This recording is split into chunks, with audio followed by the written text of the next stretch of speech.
এটা হয়েছে তো আরো সেটা চাই, এটাকে বলে পরিগ্রহ। আর এর বিপরীত অপরিগ্রহ। অর্থাৎ বেঁচে থাকার জন্য ন্যূনতম যেটুকু ধন বস্ত্র বাড়ি আপনার প্রয়োজন, তাতে সন্তুষ্ট থেকে মুখ্য যে লক্ষ্য, আমাদের জীবনের লক্ষ্য ঈশ্বর আরাধনা, এটাকে করাই বলছে অপরিগ্রহ।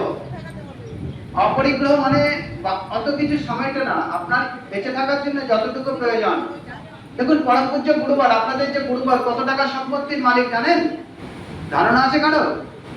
উনি অন্তত পক্ষে 5 লক্ষ কোটি টাকার অ্যাসেট তার কাছে রয়েছে। 5 লক্ষ কোটি টাকা আপনাদের কাছে আছে? আপনাদের কারো কাছে নেই। পরম পূজ্য গুরুবারের কাছে কম করে 5 লক্ষ কোটি টাকার অ্যাসেট রয়েছে, কিন্তু তার সত্ত্বেও তিনি তার জীবনযাপন কেমন করে করেন জানেন? সাধারণ ঘরে জীবনযাপন করেন। উনি যে ঘরে থাকেন সে ঘরে এসি নেই, আপনাদের অনেকের ঘরে এসি রয়েছে, কিন্তু পরম পূজ্য গুরুবার নন এসি রুমে থাকেন। তার সাধারণ জীবন, না কোনো খাট আছে না পালঙ্ক আছে, তিনি মেঝেতে মাদুর পেতে শোন, দিনে 2 বার সামান্য আহার গ্রহণ করেন, এবং কয়েকটা আপার পাট আর লোয়ার পাট গেরুয়া রঙের বস্ত্র রয়েছে, একটা ছোট্ট ডায়েরি, একটা পেন, একটা ঘড়ি, একটা রুমাল, এইটুকুই তার জীবনের সম্পদ।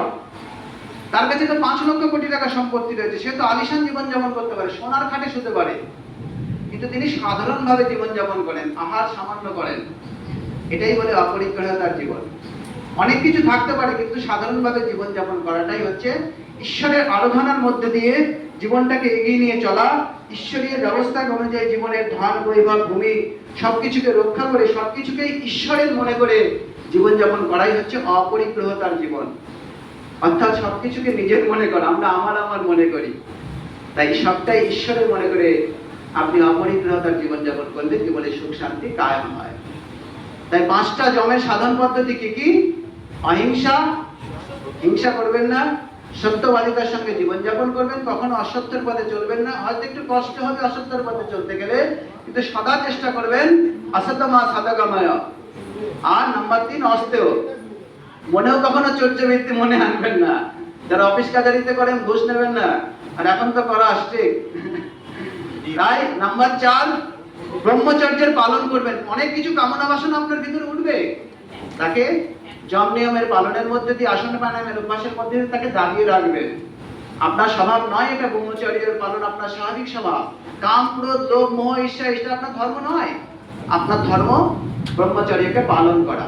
আর নাম্বার 5 অপরিগ্রহ, অর্থাৎ জীবনে যতটুকু পেয়েছেন তাতে সন্তুষ্ট থেকে ঈশ্বর আরাধনার সঙ্গে জীবনটাকে অতিবাহিত করা, যাতে পরম পূজ্য গুরুবার সত্য আচার্য শিখাতে। এটা হচ্ছে যমের 5টি সাধন পদ্ধতি আমরা জানলাম।